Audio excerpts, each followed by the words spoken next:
Salam alaikum. Merci de me rejoindre pour cette deuxième partie du cours de chimie pour la première année bac, les grandeurs physiques liées aux quantités de matière. Le lien vers la première partie est dans la description. Donc dans cette première partie, nous avons défini c'est quoi une mole et c'est quoi une quantité de matière. Nous avons dit que la quantité de matière, c'est le nombre de moles d'une espèce chimique dans un échantillon. Donc nous avons donné la relation entre la quantité de matière et les masses, que ce soit donc la masse d'une espèce chimique ou sa masse molaire.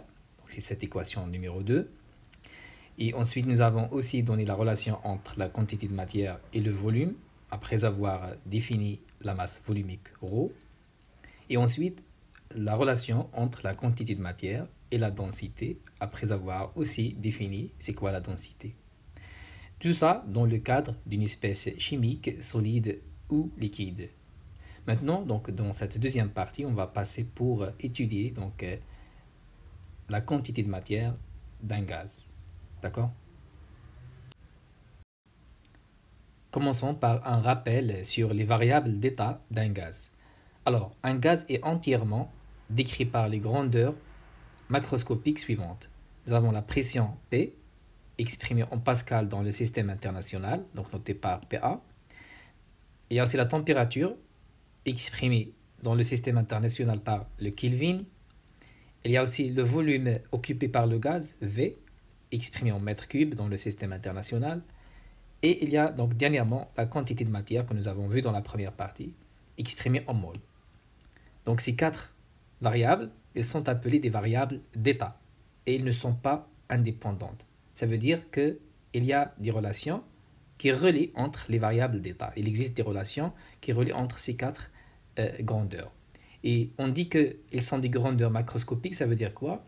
Ça veut dire qu'ils sont accessibles à l'échelle macroscopique.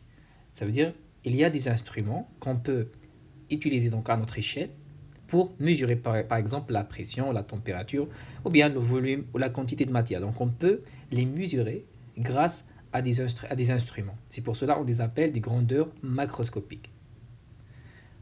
Toujours dans le rappel, pour la pression, elle correspond au nombre de chocs, ça veut dire le nombre de collisions entre les molécules et les parois du récipient qui les renferme. Ça veut dire donc, j'ai ici un récipient, donc j'enferme sur par exemple les molécules de l'air, qui est le gaz ici. Donc le nombre de chocs entre les molécules et les parois de ce récipient-là, il représente la pression. Donc ce piston-là ici, donc c'est le principe d'une seringue. Donc je peux le contrôler, ça veut dire je peux le déplacer vers le bas et je peux le déplacer vers le haut. Donc si je le déplace vers le haut en appliquant une force par exemple F, donc je peux le déplacer vers le bas pour avoir donc cette figure-là. Donc maintenant ici le volume de cette surface-là, il diminue. D'accord? Lorsque je déplace le piston, le volume il diminue. Et bien sûr, lorsque le volume diminue, ça veut dire qu'il y aura plus de chocs entre les particules et les parois du récipient. Donc le nombre de chocs, il va augmenter. On dit dans ce cas que lorsque le volume diminue, la pression, elle augmente. Inversement, si je déplace le piston vers le haut, donc il y aura maintenant de l'espace, plus d'espace entre les particules, et le nombre de chocs, le nombre de collisions entre les particules et les parois du récipient, il va diminuer. Et donc, lorsque le volume augmente, la pression diminue. Donc, ici, pour déplacer le piston ici, on applique une force sur cette surface-là. Et donc, la formule qui représente la pression dans ce cas, c'est cette formule-là, avec F, c'est l'intensité de cette force qu'on applique sur la surface. Et donc, S, c'est l'aire de cette surface-là où est appliquée la force. D'accord? F, c'est l'intensité de la force, donc dans le système international, l'unité c'est le newton. Pour la surface, l'aire de la surface, donc l'unité c'est le mètre carré et la pression c'est le pascal. Et donc on peut déduire de ça que le pascal, c'est quoi? C'est le newton par mètre carré. D'accord? Passons maintenant pour définir la température absolue. Donc la température absolue mesure l'agitation thermique des molécules d'une substance donnée. Donc, le mouvement de molécules, c'est ce qu'on appelle l'agitation thermique. Ça veut dire que plus l'agitation thermique est élevée, plus la température est élevée. Donc l'unité de la température absolue, c'est le Kelvin, et sa relation avec la température à l'échelle celsius est donnée par cette relation-là. Donc la température en Kelvin est égale à la température en Celsius, donc on la note par θ, plus 273. Donc une remarque ici très importante, le 0 Kelvin, donc ici c'est pas OK, mais c'est 0 Kelvin, il représente l'absence d'agitation des molécules, soit moins 273 degrés Celsius. Donc 0 Kelvin, ça veut dire qu'il n'y a pas de mouvement de molécules. Et on dit aussi que la pression est zéro, puisque donc il n'y a pas de mouvement de molécules, ça veut dire que la pression est zéro. Et donc lorsque il y a l'absence d'agitation des molécules, donc du mouvement des molécules, la température c'est zéro, ce qu'on appelle 0 Kelvin. D'accord? C'est moins 273 degrés. Et donc lorsqu'on parle de température absolue, c'est une mesure de la température qui prend le zéro absolu, le 0 Kelvin, comme origine. On va utiliser beaucoup cette formule dans les exercices pour faire la conversion aussi. Ça veut dire que si on vous demande de donner une température en Kelvin et vous avez comme donnée la température en Celsius, il faut tout simplement ajouter 273 à la température que vous avez pour obtenir la température en Kelvin. Et vice versa. Donc on peut vous demander de donner la température en Celsius en donnant la température en Kelvin. À ce moment-là, il faut donc soustraire la température, donc 273, d'accord? Donc la température en Celsius est égale à la température en Kelvin moins 273. D'accord? Passons maintenant pour décrire la loi de Boyle-Mariotte. Et on considère ici une expérience. Donc les conditions de cette expérience, c'est une température constante. Donc nous avons ici une seringue remplie d'air et reliée à un manomètre pour mesurer la pression. Donc on va à chaque fois donc déplacer le piston vers la droite en diminuant le volume ici.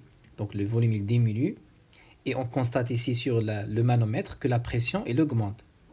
On voit ici les valeurs que lorsque le volume diminue, la pression elle augmente. Cependant, le produit de la pression et le volume il reste constant.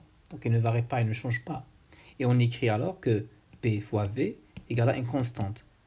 Donc c'est ça la loi de Boyle-Mariotte. Donc voici l'énoncé.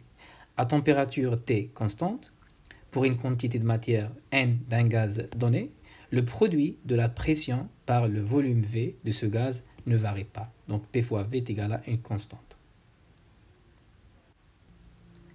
Passons pour décrire l'équation d'état des gaz parfaits, qui s'appelle aussi la loi des gaz parfaits. Donc c'est quoi d'abord un gaz parfait? Un gaz est dit parfait si les interactions entre les molécules qui le constituent sont très faibles. Donc il y a peu d'interactions entre les molécules qui constituent ce gaz parfait. Et ça veut dire aussi que dans ce cas, la pression est basse. Pourquoi? Donc rappelez-vous que dans cet exemple ici, nous avons dit que lorsqu'on augmente le volume dans cet exemple ici, lorsqu'on augmente le volume, la pression elle diminue. Et donc il est caractérisé par quoi cette situation ici? Donc le nombre de chocs entre les molécules et les parois de ce récipient-là est faible. Donc il est à peu d'interaction, disons de collision entre les molécules de l'air et les parois. Donc c'est comme le cas du gaz parfait que je viens de décrire.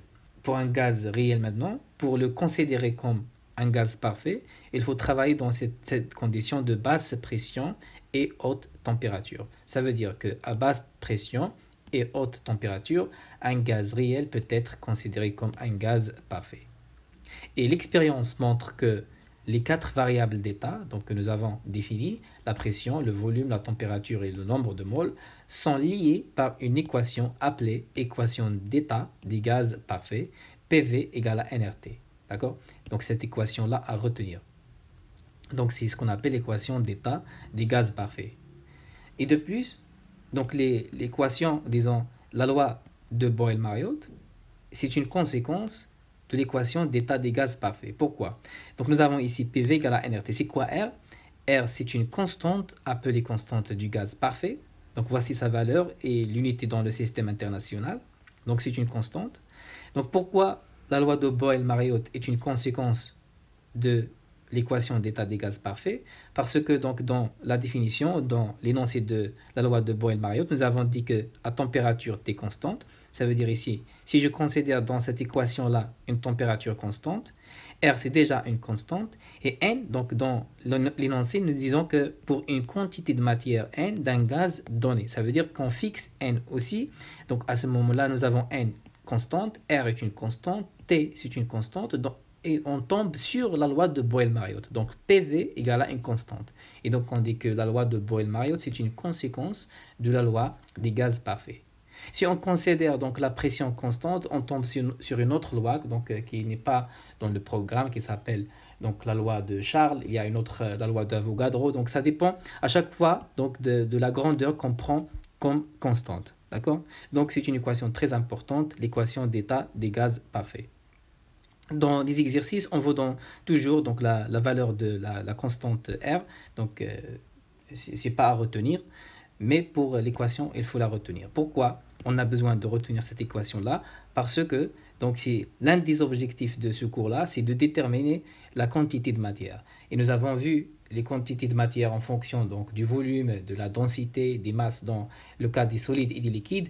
Donc pour le cas des gaz, nous avons cette formule-là. Donc à partir de l'équation d'état des gaz parfaits, on peut donc isoler N pour obtenir cette équation-là. Et donc la relation de la quantité de matière pour les gaz, c'est cette relation-là, N égale à PV sur RT. D'accord?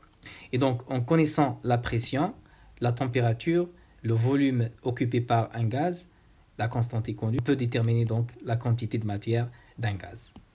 D'accord? Passons maintenant pour définir une grandeur importante pour les gaz, c'est le volume molaire. Alors, le volume molaire d'un gaz est le volume occupé par une mole de gaz dans des conditions définies de température et de pression. Donc son expression, on peut l'extraire à partir de l'équation d'état des gaz parfaits. Donc ici, pour isoler V, on peut écrire que V c'est quoi? C'est N fois R fois T sur P. Donc ici, dans la définition, on dit une mole. Donc le volume occupé par une mole, ça veut dire que N égale à 1. Donc si je remplace N égale à 1, j'obtiens ce qu'on appelle le volume molaire. Et voici donc l'expression. Donc on a remplacé N par 1, on obtient R fois T sur P. Et on le note donc par V indice M. Et comme j'ai dit, donc l'unité c'est le litre par mole. D'accord? Lorsqu'on dit ici que les conditions définies de température et de pression, donc on distingue entre deux conditions. Il y a les conditions normales. Donc les conditions normales, c'est lorsque donc, la température est égale à 0 degré Celsius, donc, ou bien donc 273 Kelvin, et la pression est donnée, donc c'est 1 atmosphère. Donc atmosphère, c'est une autre unité de la pression. On va le voir donc, dans l'application. Donc dans ce cas, des conditions normales, le volume molaire est égal à 22,4 litres par mol. Il y a aussi donc les conditions usuelles, c'est lorsque la température est égale à 25 degrés Celsius, ou bien 298 Kelvin, et pour la pression, c'est 1 bar. Donc le bar, c'est une autre unité de la pression. Un bar, c'est 10 à la puissance 5 pascal. D'accord? Donc, dans le cas des conditions usuelles, le volume molaire est égal à 24, donc 0,5 je crois, litres par mol. Ce volume, il ne change pas pour une mole d'un gaz quelconque. Ça veut dire quoi? Ça veut dire qu'il change seulement lorsqu'on change la température et la pression d'un gaz. Même température et même pression, ça veut dire qu'on obtient toujours la même valeur pour le volume molaire. Ça veut dire que pour les conditions normales de température et de pression ou les conditions usuelles que j'ai montrées, donc peu importe le gaz que nous avons, la valeur du volume molaire, c'est toujours la même valeur. D'accord? Il est indépendant de la nature du gaz pour les conditions normales et les conditions usuelles. Et on peut écrire que la relation entre le volume d'un gaz quelconque et le volume molaire, c'est V donc égale à N fois M.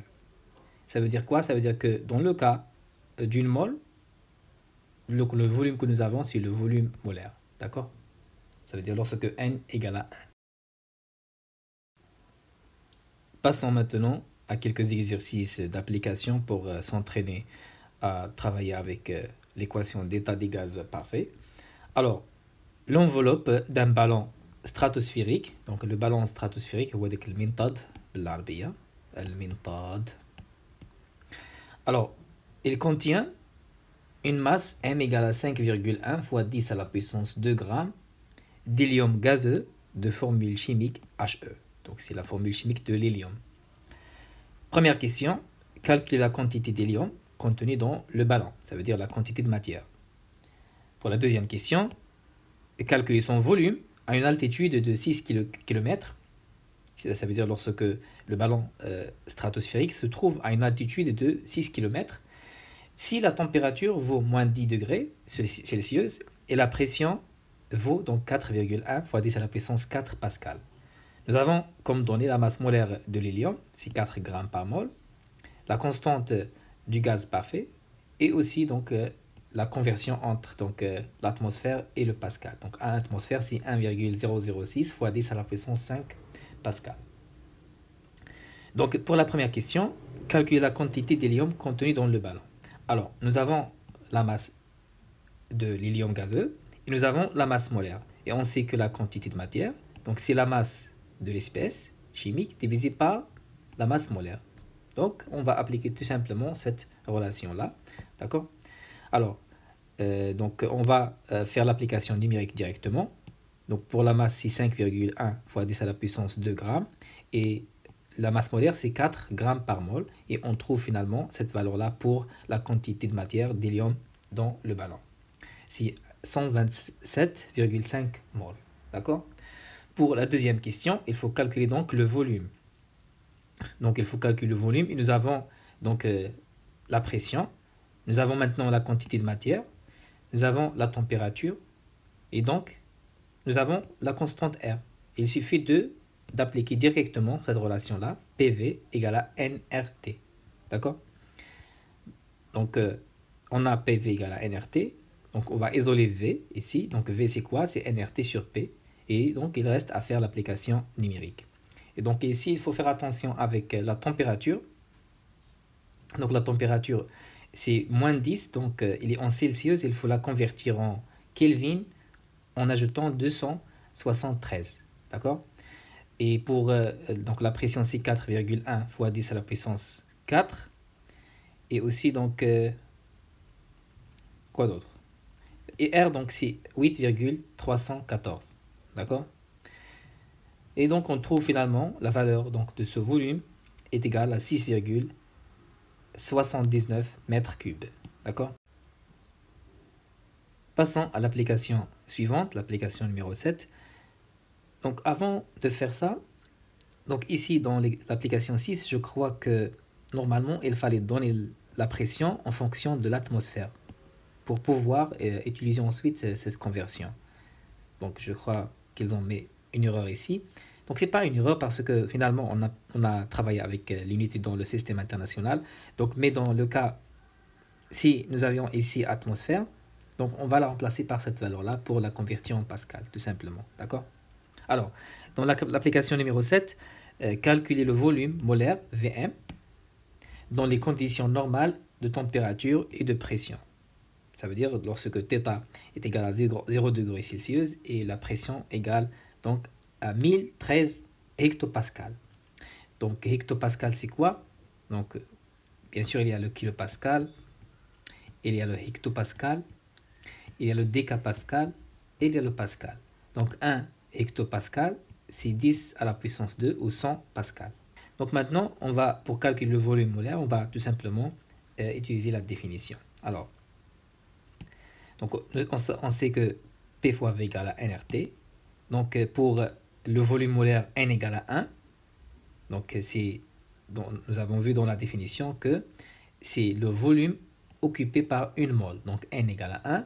Et donc, la formule, c'est Vm égale à R fois T sur P. Donc, nous avons, comme j'ai dit, 1 hectopascal, c'est 100 pascal. Donc, R, c'est la constante du gaz parfait. Pour la température, donc dans les conditions normales, donc nous avons 0 degrés Celsius. Donc, on va ajouter 273 pour la convertir bien sûr en Kelvin. Donc, la valeur exacte, c'est 273,15. D'accord? Et pour la pression, donc on va multiplier par 10 à la puissance 2 pour la convertir en pascal. D'accord? Donc, on trouve finalement la valeur du volume molaire, c'est 2,24 fois 10 à la puissance 2 mètres cubes par mol. Et j'ai déjà donné cette valeur-là, donc dans la remarque, en litres par mol. Donc c'est quoi? C'est 22,4 litres par mol. Donc voici la valeur du volume molaire dans les conditions normales. Passons à la dernière partie de ce cours, la densité d'un gaz. Donc nous avons vu dans la première partie de ce cours la densité pour les liquides et les solides. Et j'ai dit que la seule différence entre la densité des liquides et des solides et la densité des gaz, c'est le corps référence.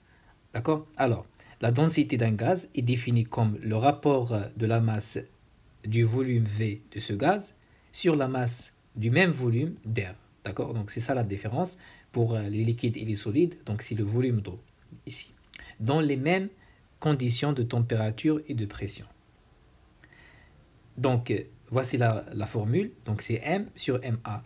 Et bien sûr, on peut utiliser aussi donc, les masses volumiques. Donc c'est ρ sur ρ de l'air. D'accord? Donc il y a une autre relation qu'on utilise ici dans le cas des gaz. C'est M sur 29. Donc devient cette valeur-là. Alors, donc on utilise tout simplement les formules que nous avons vues jusqu'à présent. Alors pour faire apparaître la masse molaire ici, nous savons que donc, la quantité de matière, c'est la masse d'une espèce chimique divisée par la masse molaire de cette espèce. Et donc, on peut écrire que M est égal à N fois M. D'accord? Donc, je vais remplacer ici M par N fois M. D'accord? Donc, la densité maintenant, elle s'écrit de cette façon-là. Ensuite, donc, on sait que la masse volumique de l'air, c'est la masse de l'air divisée par le volume. Et donc, je peux écrire que la masse de l'air, c'est le volume fois la masse volumique. Donc, on remplace ici la masse de l'air par la masse volumique fois le volume. Donc, voici maintenant l'expression de la densité. Ensuite, nous avons vu qu'il y a une relation entre le volume et le volume molaire. Donc, c'est V égale à N fois Vm. Donc, on remplace le volume ici par NVm et on obtient donc cette relation pour la densité. Donc, la masse, disons, dans la définition, nous avons ici les mêmes conditions de température et de pression. Prenons les conditions normales. Donc, pour les conditions normales, le volume molaire, c'est 22,4. Donc, ici, je remplace Vm par 22,4. Et pour la masse volumique de l'air, donc, elle est connue, c'est 1,293 grammes par litre. Donc, multiplier cette valeur-là, 1,293 par 22,4, vous trouverez 29. D'accord?